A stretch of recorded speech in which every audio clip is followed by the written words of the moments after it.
Today's topic is spiritual awakening and body transformations. And really, we can talk about any spiritual shift and body transformations because depending on what's shifting, there may be changes that happen for you physically.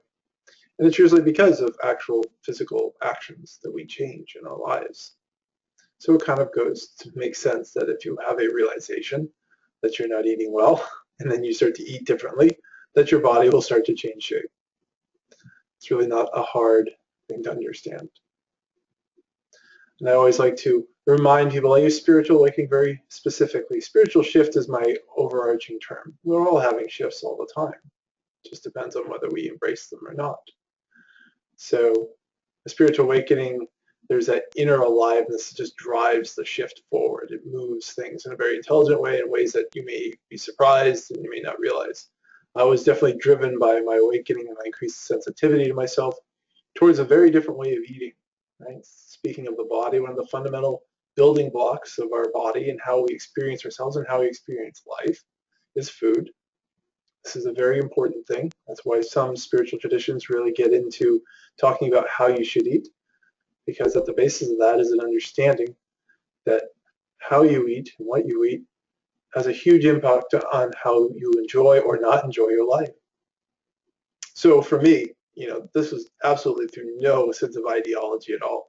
I was moved from sort of the meat, breads, dairy, fruits world. That was kind of how I grew up eating, and that's what I thought was healthy.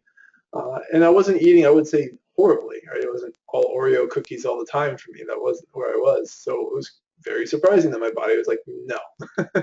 Right? As I became more sensitive to myself, as I said, this can happen with any shift. It doesn't have to be an awakening, but as we become more sensitive to ourselves, our body tells us things. It's always been telling us things, but if you can't tune into yourself, if you're not sensitive to yourself, and if you're numb to yourself, you can't hear these messages. Well, for me, the messages got increasingly louder, and it moved me more towards a nuts, vegetable, grains type of eating beans, like completely different than where I was before. For me, I don't think there was as much outward changes as other shifts might have done. But for that particular aspect of shifts that I've had, there was just kind of a deepening of clarity and ease, I think, in my body over time.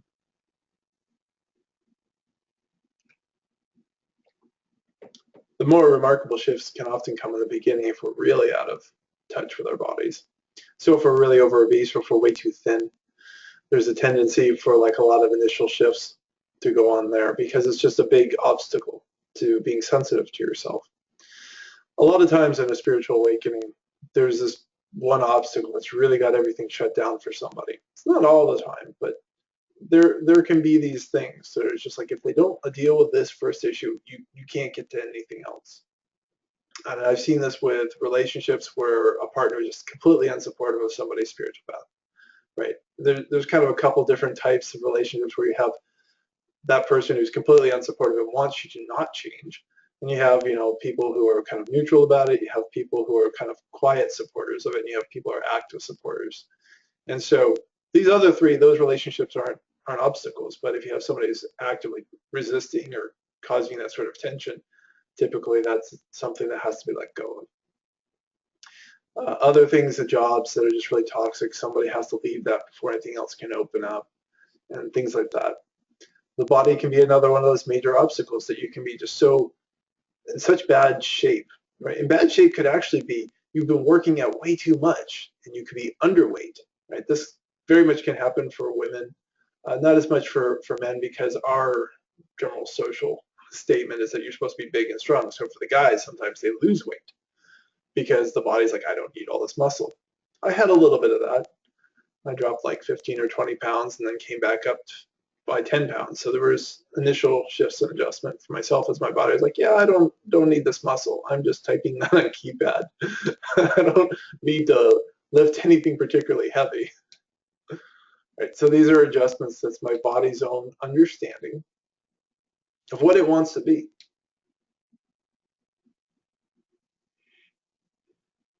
And I really want to emphasize that about the whole transformation. It's transforming into what it wants to be and not what you've been thinking you should look like.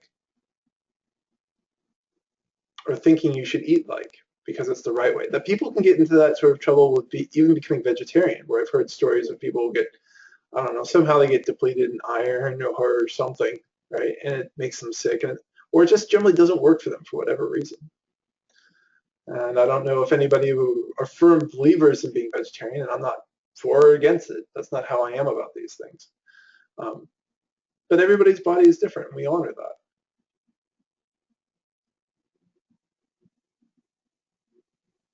But if an idea drives you to eat in that way, this is where you can get in trouble because you're not listening to your truth. You're not listening to your body. You're listening to a whole other set of ideas and ideologies about what's the right way to eat. That's a wholly other thing. Inside your body knows how to eat. Now, we do go through phases, and this is important for any sort of conscious physical transformation, that initially we sometimes need that extra help to like follow along with something to get clearer about our bodies.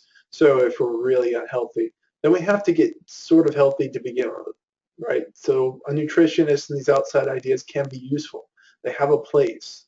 I'm not saying that all ideas are bad per se, but they should only be tools to come more deeply into your own inner knowing, to clear the way a little bit.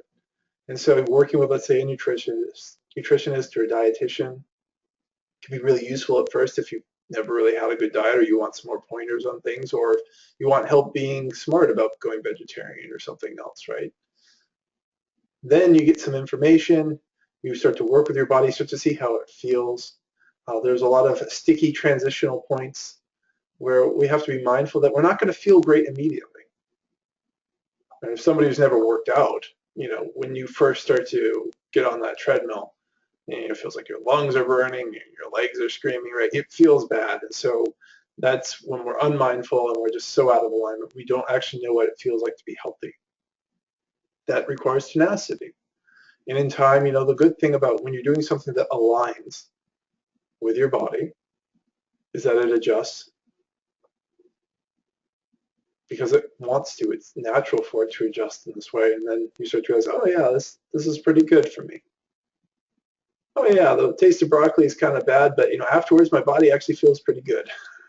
So you keep eating broccoli. It's a good taste to acquire. Don't acquire the taste for alcohol. That doesn't help you. That's a poison. The best things for alcohol are to sterilize things. Sterilize things means it kills the bacteria that could be on the thing, the knife or scalpel or whatever.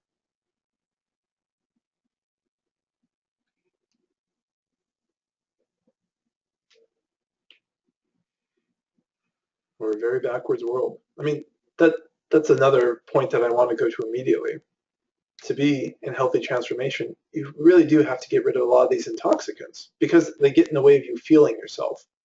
And some of the psychedelic stuff that people talk about are really ways to kind of sidestep. Sometimes the best things I've heard is they really give you another perspective, that you can have a different perspective. So if you're used to only thinking, you're this ego and you have this one point of view in life, the psychedelics give you that sort of external perspective. But to me, that's still taking a side road, and it doesn't deal with the deeper issues of the constructed ego you have right now. And any feelings you have are temporary. Lasting peace is available to all of us. We don't need to try and sidestep our issues to try and get to it, because we are here. And if we have issues here, we put them here. And we have to take responsibility for that. But all that stuff really clouds people's energy. I can generally see it pretty quickly. I'm not like visual, but like I sense it around people. I'm like, yeah, this person's got a lot of drugs in their energy if they've been doing a lot of this stuff. And it just kind of creates this cloud. And so if I can see it, then it's operating on them and it clouds them on another level. And so now we've added another level of cloudiness on top of all kinds of body issues and the cloudiness that creates and the confusion and the darkness. So it doesn't help us get clearer. You can offer momentary openings and different points of view, but as far as I've heard, that's about it. And generally speaking, you're not making a choice at that point anyway, because to make a choice would require you to be clear and to be whole. Then if you go to choose like a substance, whether it's alcohol or something else, you can actually make a choice about it because you can really feel your body wisdom and you can see what that does to you. You can feel inside, like, oh, does this feel good to me? Does LSD feel good to me? when we still have our issues, we're still too numb and desensitized to really understand what's going on. We're too numb and desensitized to understand how we really feel about a lot of meat or just like the basic food stuff. And your body will tell you a lot about all of that. Your body will tell you about your food, it'll tell you about your water, it'll tell you about your air, it'll tell you about the environment you live in. Some bodies don't really want to be in big cities. Others like more rural areas. Others like, can handle the compressed energy, the density of cities. It doesn't bother them. Your body will tell you these things. It's fantastic. It will tell you how you want to be touched or not touched. It'll tell you lots about sexuality and places that you can go that you don't realize until you can listen to it. And that includes in your own space as well as with another. It's a huge, huge well of wisdom. And you live in this thing all the time. But we've gotten in trouble, right? We've gotten in trouble because we've gotten caught up in ideas about how we should look and how we should live. It seems like every day there's a new energy supplement drink coming on the market. Why do we need more energy? It's because we're doing too much. We think we need to do so much to prove ourselves. We think we need to look a certain way to get the approval of others. We're so constantly proving and looking for approval, right? It's kind of the same word, really, that it's exhausting us. And so we start to keep adding in more and more of this other junk. We're burning ourselves out. We're not sleeping enough. And this becomes more and more problematic. And so you can see why with any spiritual shift, if we're doing all this stuff, the more of this stuff you're doing, the bigger the shift and the back to alignment you're going to have. And that could be really unsettling. But this is the best kind of unsettling you can have, because it's your body moving you towards health. It's not trying to control you. It's not trying to destroy your life. It's actually trying to rejuvenate your life. It's never mind over matter. Matter is defining the mind. We can do a lot of wonderful things with the mind, but when things that really matter aren't taken care of, you're not seeing clearly.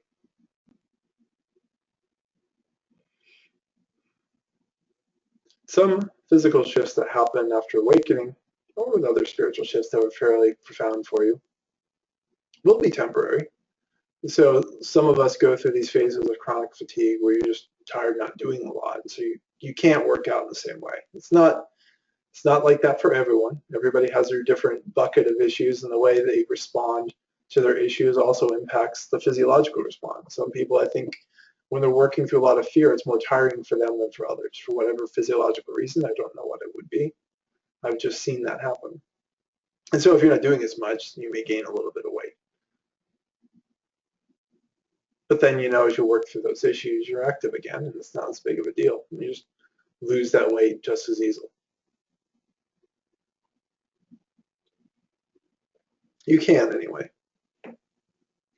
Everybody's progress through their spiritual path is different, and so different things come up at different times. Different times, are for changing your diet. Other times are for opening your heart. Other times, you're really expanding your mind. Right? In a webinar like this is obviously speaking to the mind, to the energy, and sometimes I'll drop into my heart, and there's a different way that I'm talking when I'm in my heart.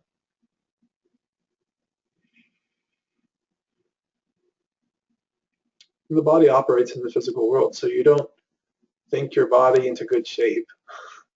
You have to go work out. You have to eat well and sleep well. And then I think the sleep really needs a little bit more emphasis too. It doesn't seem to be appreciated in a society that thinks it constantly needs to do things. But sleep is our big reset button. It helps the immune system, helps digestion, helps all kinds of different things. And so sleep is another one of those fundamentals. I mean, so many ways, the spiritual path gets so simple. It's just dealing with these basic things. And from these basic things, when we take care of ourselves at that physiological level, our hearts and our minds calm down. When our body is upset, our hearts and our minds get revved up, because a part of us is trying to fix the body problems. But a lot of times, there's so much pain and we've become so desensitized to it, we don't realize that that's where the problem is. And so we just think we need a soulmate. We need a perfect job. We need a meaning for life. We need all these things. And we think that it will fix the bad feelings. And that's really one of the fundamental ways that I point people towards their work is all these things that you think you need are really about, for the most part, finding a feeling. But feelings come from within. And I know many of you have heard me say this before. Feelings come from within. You're in charge of your feelings. You choose your feelings. If you're choosing differently, or if there's pain that's coming up that wants to be expressed, then explore that pain that comes up or make a different choice.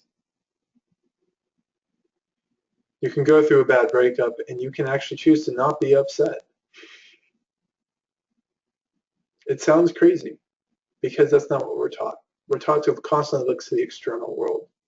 And that's how we've gotten in trouble with our bodies, is because we look at the external world and say, oh, I should look like this, or I should look like that. You should look however your body wants to look. And that's what you start to learn with spiritual shifts. You start to find out from your body what it means to look like you and what healthy is for you.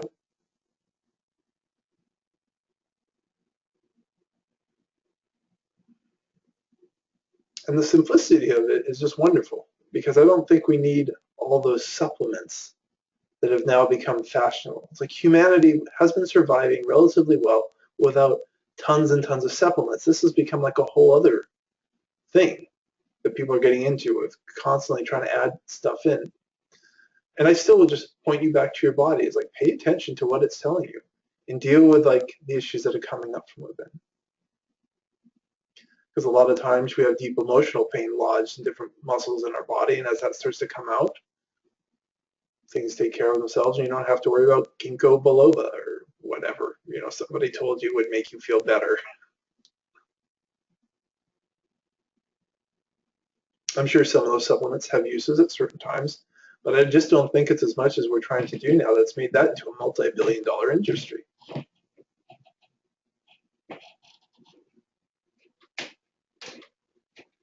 We've been eating just fine for a lot of millennia. We've all still managed to continue on as a species.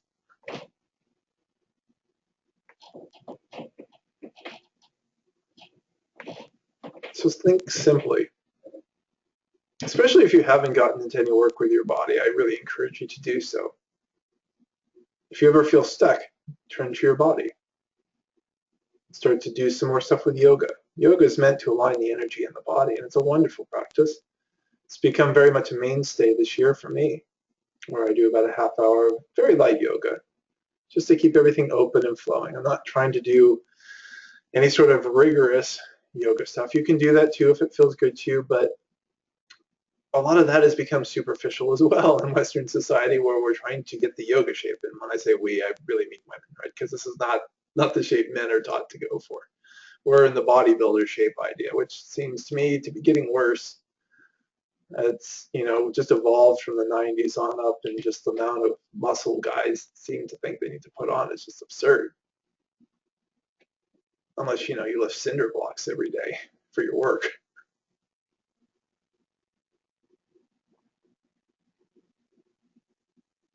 I personally used to work out a lot more, but my body didn't care about that. And so I ended up doing a lot of walking. And walking has kept me in great shape.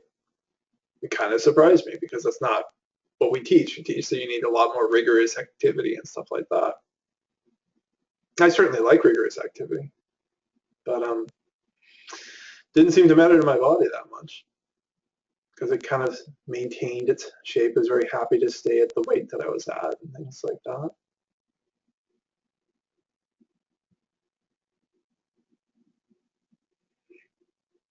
So the transformation doesn't take you to any perfected body ideal. And the only way we can use perfection is in the sense that it's simply being as it is.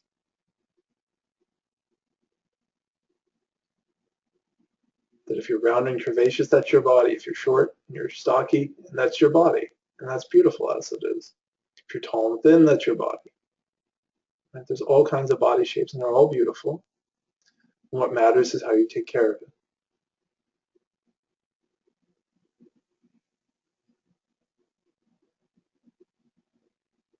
And I really want to emphasize this again, that when your body is at peace, when it's taken care of, everything else gets clearer. Life really, really changes if you get sick in any sort of serious way. We can kind of muscle our way through the occasional cold and nasty rhinovirus, which we probably shouldn't. We should probably rest and give our body time to heal. But if something gets very serious, all of life changes, and how you view life and what becomes important changes very quickly. And that's coming into the reality of the body. A lot of times it's the body that calls people into the spirituality, that something gets physically bad or they're put on notice. You have the near-death experience, somebody dies in the family or is close to them. They see death. Death is a big one because it reminds people that we're not invincible, that our bodies also will pass. Or it could be an actual physical thing that happens to the person where suddenly they realize, I got a limited lease here on this planet. I mean, it really is a lease. We don't own anything here. We're all leasing. We're renting this body, and you can enjoy your rental or not.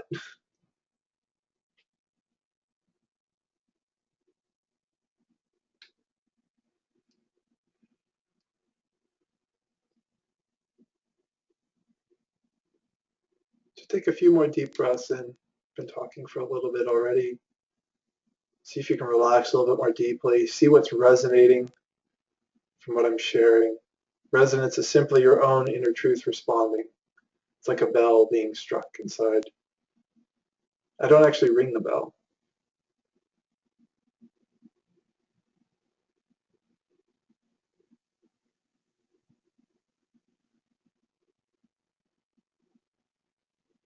And certainly these body transformations aren't going to make you look like whatever society thinks you should look like.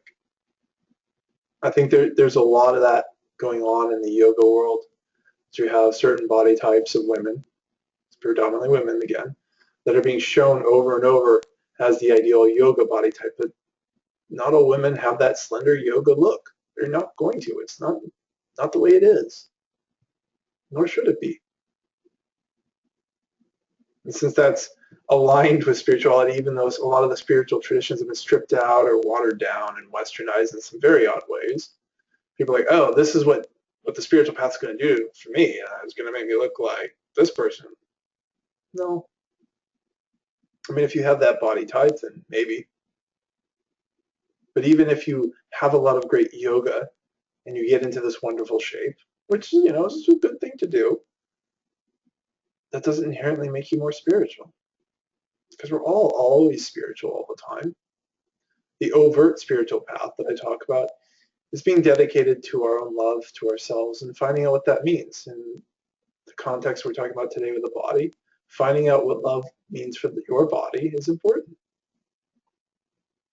Letting go of your ideas of how you should look is important.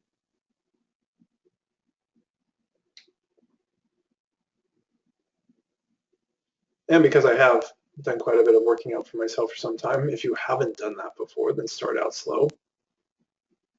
Because there's nothing worse than going headlong into working out really, really hard in like that first day, first week, and then you just hurt so bad that you never want to do it again. Or which is still, that's part of the Western mentality. We're gonna overwork ourselves. We're gonna work out hard, no pain, no gain, and we're gonna get somewhere. Well, the spiritual path, the idea is be here now, be present to what your abilities are right now. It's okay to push some of your edges. That's not a bad thing. But don't push your edges constantly. There's times for rest and for honoring where you are now and your abilities. Because unless you're training for some competition, there's no one to compete against.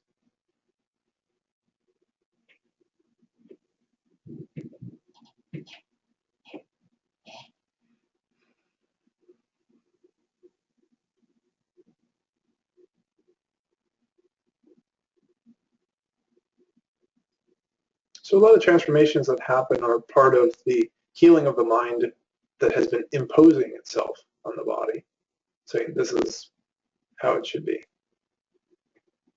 This is how long I should eat, right? Sometimes that'll make a huge difference and cause body transformation because you're giving yourself more time to eat and to digest your food properly. And so you're better nourished. When you're better nourished, you eat differently. You don't need your 9-hour energy drink mix thing. I'm going to really make fun of that stuff because I think it's terrible. I think if you really need that, other than like once, because you're on like a red-eye flight to deal with some funeral the next day, right? You need that extra energy. Like this is like once a year.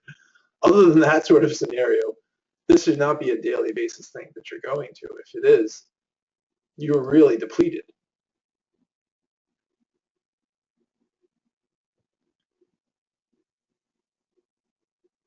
And you may find as you step into your spirituality, a lot of places where you're physically depleted.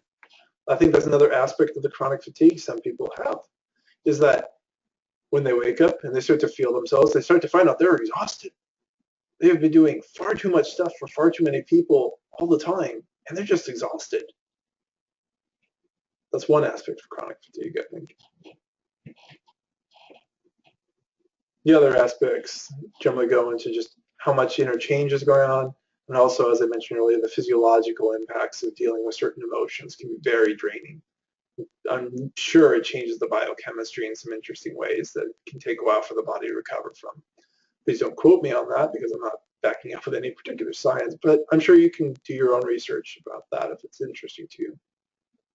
What sort of happens to the physiology of the body when you're dealing with sadness? Because sadness and fear and anger, there are biochemical responses inside that's really what we're labeling as sadness, fear, and anger in a lot of respects, is the hormones, neurotransmitters, and all that stuff that goes off. We call that bundle of stuff sadness, anger, joy, guilt, shame, elation, gratitude, love. And I point to that because your emotional disposition can change a lot along with body transformation. Right? The body changes, and so that inner chemical compounds change with it. So a body that's more healthy and at ease and in balance, my general theory is that all that emotional stuff is going to shift for you. The type of person you are shifts. Right? And so it naturally kind of dissolves more ideas that this is how I am. Right? That's the ego self. It's like, this is how I am. No, this is how you were taught. This is what you saw, and this is what you mimicked growing up.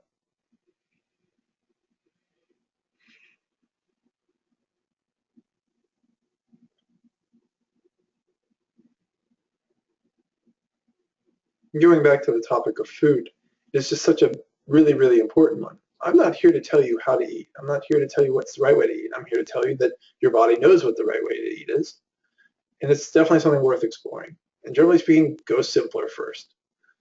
Go towards, the basics of fruits and vegetables and grains and that type of stuff, and find out how that feels. Doing a fast can be really wonderful for yourself, but research it, be mindful of it. It should absolutely not be about losing weight in any particular way. It's about having a chance to kind of clean out some stuff. Personally, I've only done like a couple day fasts, but usually by like the end of the second day, I'm really feeling clear. It feels like somebody's just like cleared up my eyesight to a new level of clarity.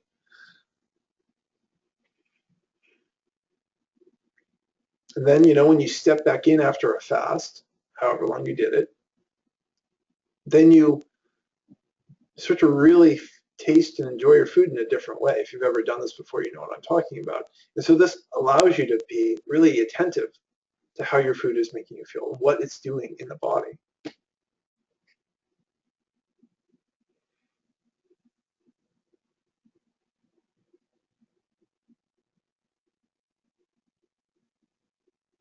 And some foods, work better for you than others.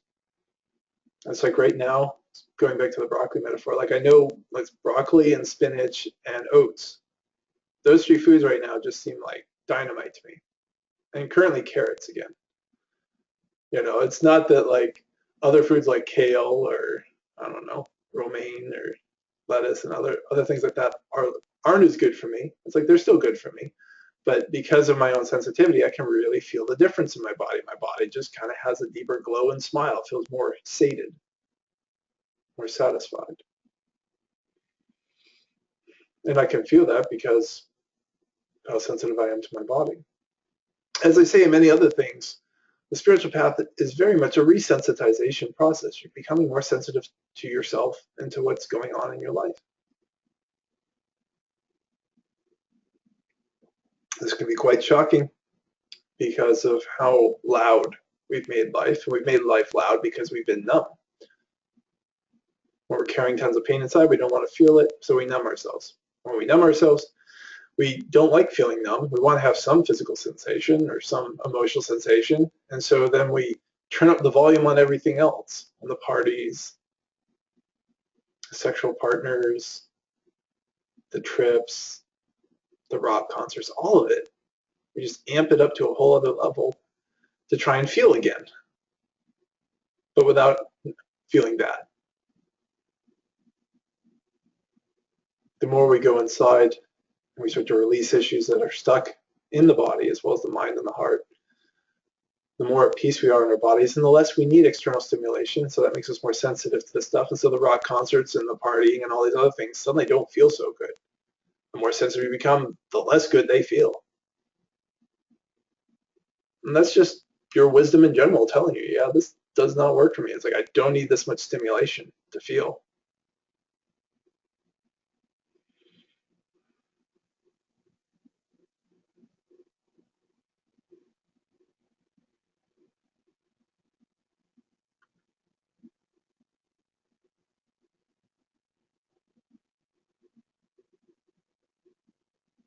Very much an overstimulated culture here in the West.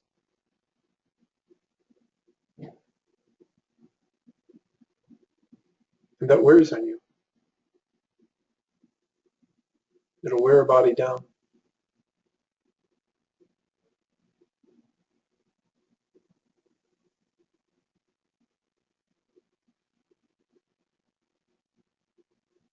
So breathe into your body again.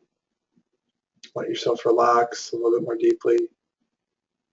See how you're feeling and start to pay attention to your body. Where is it feeling relaxed? Where is it feeling tense? Some of that tension isn't just chronic tension from bad posture or from however you live your life. Some of it is emotional energy or just physical trauma. If you had any sort of trauma, that's usually stored in the body because we don't usually let it all go. So the more you relax here as you're sitting here, you're starting to explore your body here with me. I want you to start to find that stuff inside. If you have a little notepad, write it down to yourself because I'm not going to take you into healing it together. We're not doing a group healing tonight. That's a whole other level of work. But I just want you to start to pay attention to where these things are. And then you'll understand some of my other blog posts about relaxing into it, dissolving with awareness, because what you do is you simply breathe into that thing that you find and practice watching it come up, watching the emotions come up, allowing yourself to be emotional. You're not detaching in the sense that you won't feel. You're still connected to your feelings, but you're letting the energy, that old muscle, unwind and open up to share the emotion or the memory or just the general physical upset energy that's there. Sometimes it's all three, sometimes it's just one. A lot of times there's not that much to think about. It's just a lot to feel and experience as you witness it. And that really is the two things that are most important, is that space of non-duality, is that space of the witness, where we simply see what is, and we see all of ourselves. And the space of duality, the human side, that is experiencing it. And so you're seeing and experiencing. And when you do that, that energy releases and comes back into your natural flow. Because in many respects, I talk about this stuff as just trapped energy. It's not bad. It's just stuck. And it's stuck in a lot of our bodies. Until we go in and we do that sort of intense work to focus on it, most of it's going to stay there unless some major cataclysm really shakes us up. And usually if it's a major cataclysm, we don't do a good job of releasing that energy. We usually shut everything down harder. And that, of course, is the horror of what trauma does to people, and multiple traumas. One of my friends pointed out to me that rape, unfortunately, happens to be something that's repeated for a lot of people. It's not just like a one-time thing. And so you can have with that multiple traumas just layered, stuck inside somebody. And to let that go, you start to have to let go of each layer until you get to the root of it. And so that's why our bodies become war zones, one of the reasons. Other things are more simple, where you just got yelled at school and you're 7 years old and somebody got upset. And a part of you said, I never want to feel like this again. It's just a simple little thought.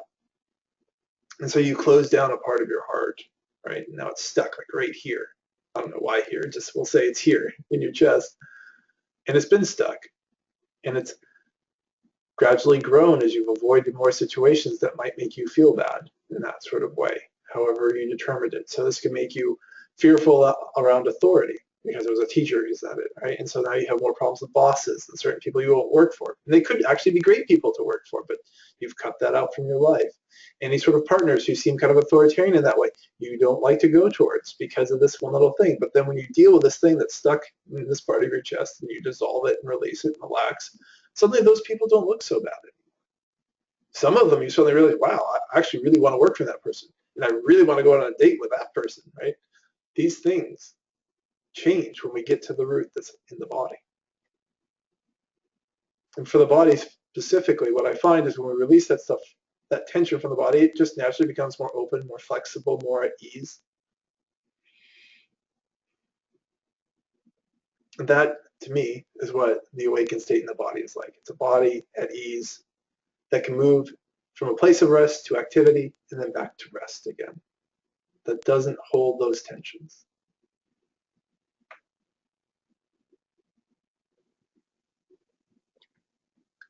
So take a few minutes and breathe into that. If you have questions or thoughts you want to share, please type in the chat pod. I welcome anything you have to say.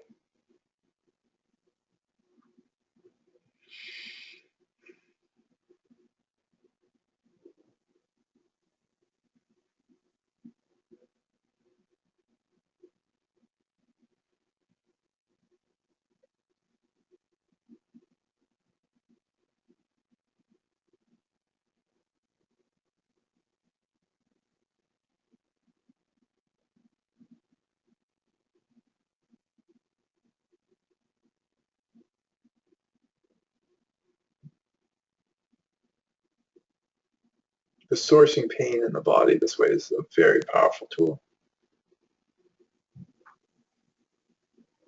And it's something you can absolutely do on your own. I think the part that I really bring to it in the sessions is I just am very intuitive when somebody's telling me about something that has more energy to it, so has its quality of importance that I can feel. But as you get to know yourself better and you're more sensitive to your body, you can do it just as well as I can. And really, honestly, better because it's your body.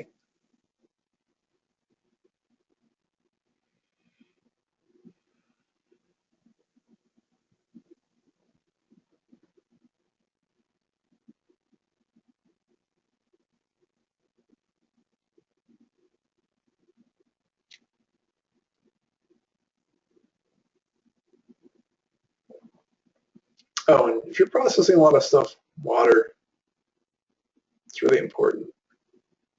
I'm not going to tell you how much to drink or anything like that, but when we're dealing with all these sort of stressed and upset emotions and things like that, water helps keep this cleaned out of all the physiological byproducts that come up and come out.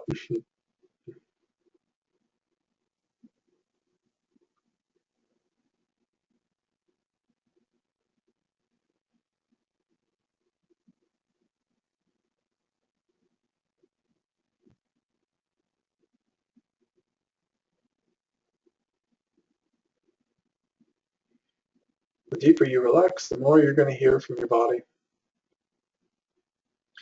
And each issue is kind of a doorway to the next.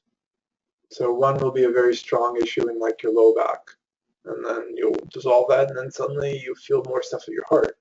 One of the aspects of the energy side of things too is that these issues will tend to move. So something stuck in the chest that I was mentioning before, suddenly it starts to kind of move around to the back and then come out and get stuck in the throat, and it feels like you're gagging, and then works up in the head and you have a headache and things are throbbing, and then releases.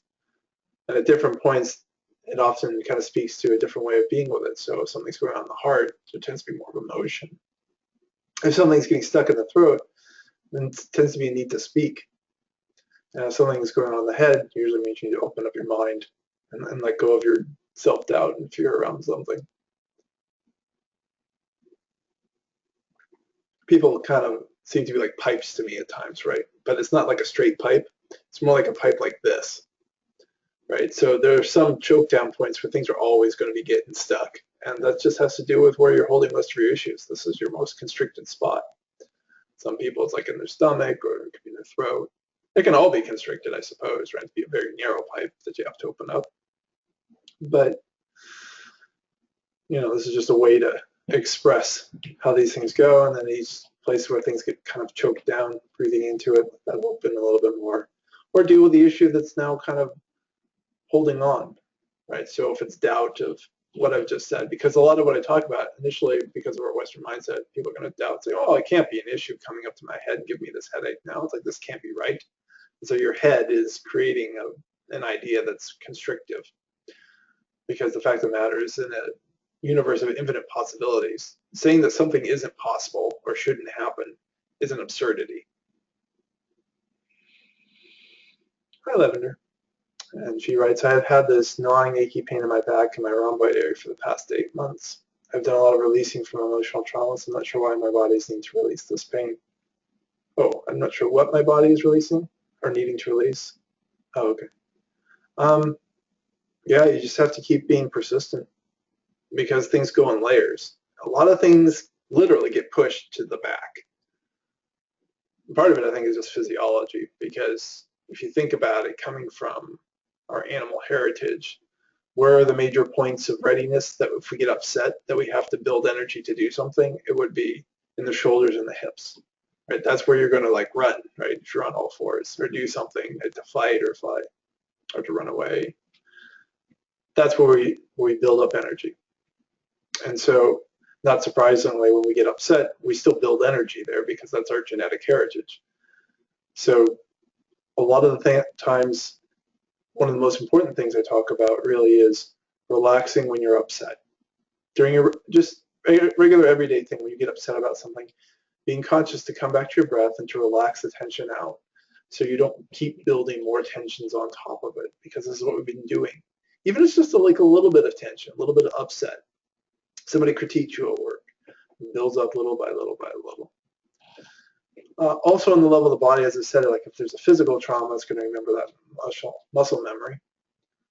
But also just be appreciative that this is a slow process. The body learns the slowest, but it also changes the slowest. And that's a good thing once it's more deeply at rest. Because when we are more at peace, we don't want to bring pain back into us.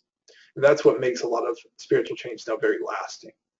Because once you've gone through the hard work to clear out the stuff in the middle of your back, Lavender, you're never going to want to have anything go like that in your back again. You're going to be more sensitive to when it starts tensing up. And you're going to want to make a different choice, because you know how hard it was to get all this stuff out the first time. You don't want to do it again. And this immediately impacts emotional choices and belief systems that you have about what should be a threat and what's not a threat. Because most of the things in Western society, generally speaking, aren't really that threatening. There's certainly really bad neighborhoods, and you know, I probably can't emphasize that enough, where people feel like they're constantly on guard, and that's definitely a tough thing. But the suggestion is still the same, to relax, because that unguardedness is just so taxing to the body, and it actually gets in the way of dealing with stressful situations appropriately, because we can't feel the truth in our side of us and can't think clearly. And so when we can't think clearly, we're most likely to go back to the fundamental animal biology, which is the fight, flight, or freeze. Those are really sucky options in most situations. It's like, we're human beings, we have a lot more abilities now at our disposal to negotiate and compromise, right? And other things like that. To choose to be in deeper spaces of love and presence, that's just not going to be in the animal body. It's just not. So generally speaking, Lavender, I encourage you towards patience and persistence.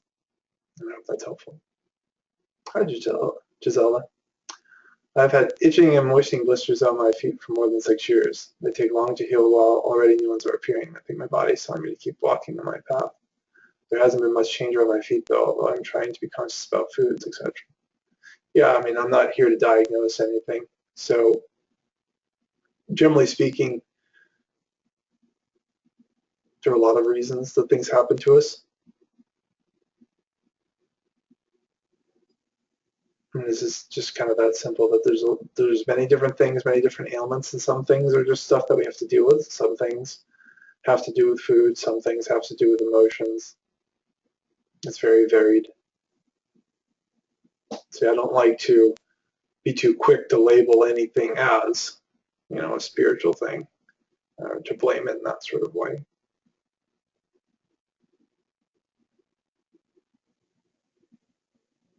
You're welcome, Lavender. What other questions and comments do people have?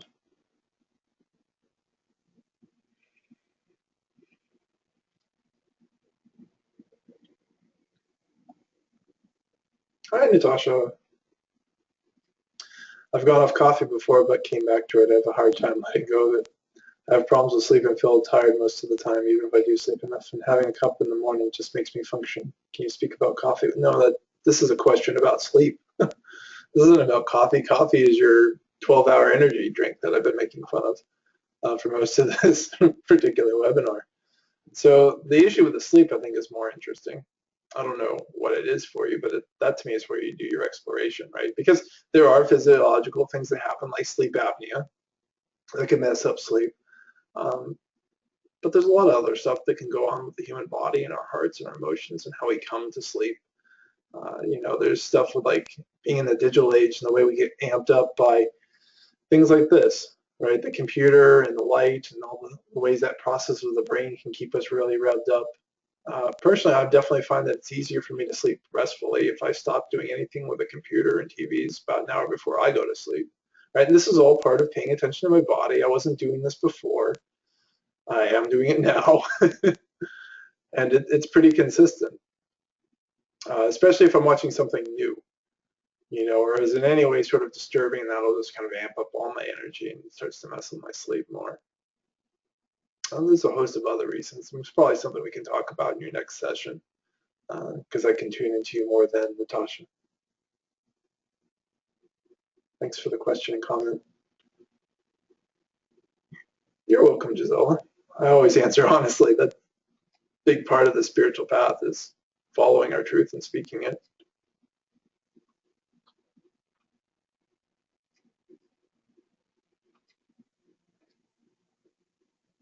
You're welcome, Natasha.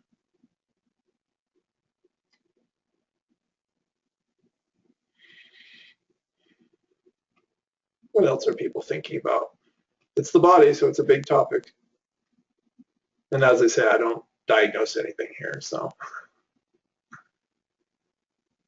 I think the whole thing around becoming more sensitive to ourselves really allows us to be better at diagnosing ourselves, but use every tool available.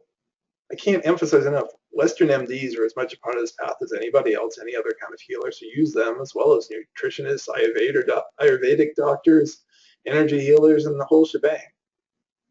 There is plenty of good medicine out there when we need it. So for anyone who is new, I'm sharing my screen right now. You all know about my blog, and if you feel like donating to this webinar, there's a PayPal button over here on the right-hand side that I'm highlighting. And this is a free webinar, so you don't have to, but if you'd like to, it's appreciated, because that's how this work goes. It runs on your donations.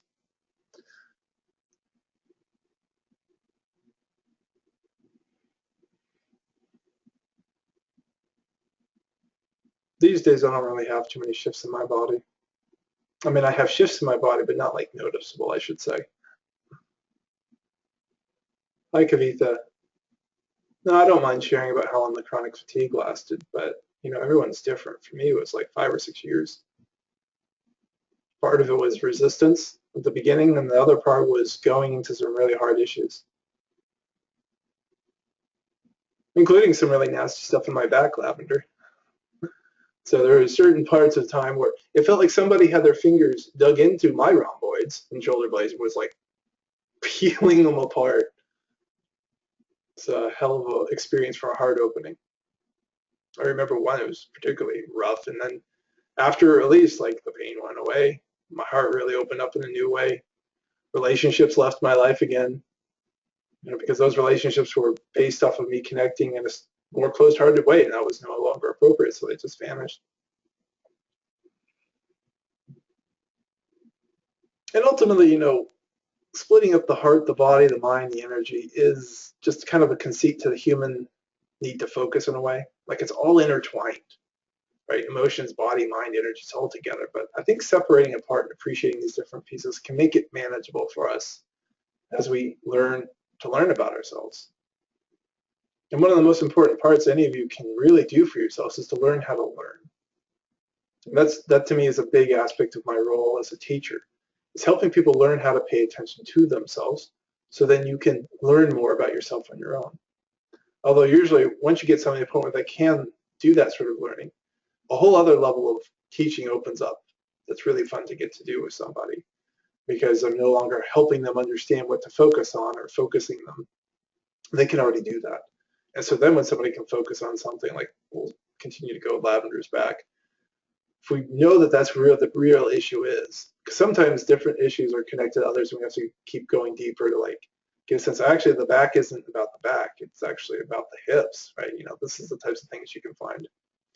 But when we know how to do that and to find the real thing, then combining with somebody like me, other spiritual friends, healers, and teachers you find, you can do a deeper level of releasing because you're so deeply engaged and involved in your own healing.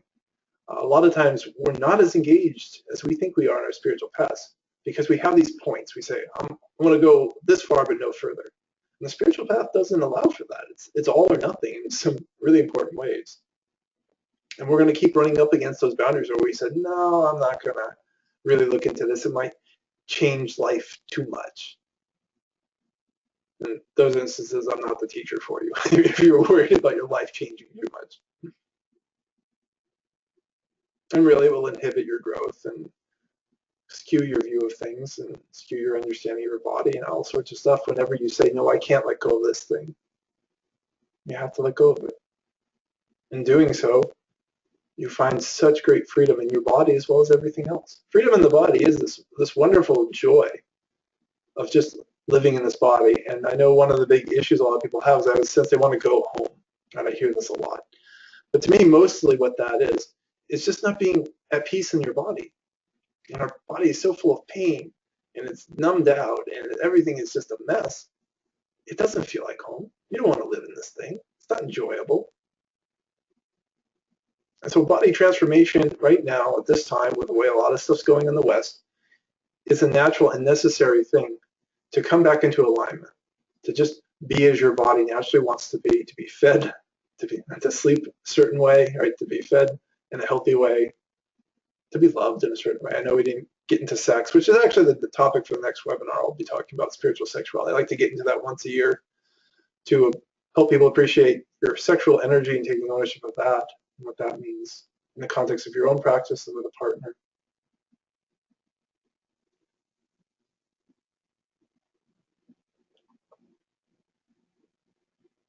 You're welcome, Kavita. Does anyone else have any last questions? Do you want to ask or comments? And as always, if it's specific to you, that's the best type of question.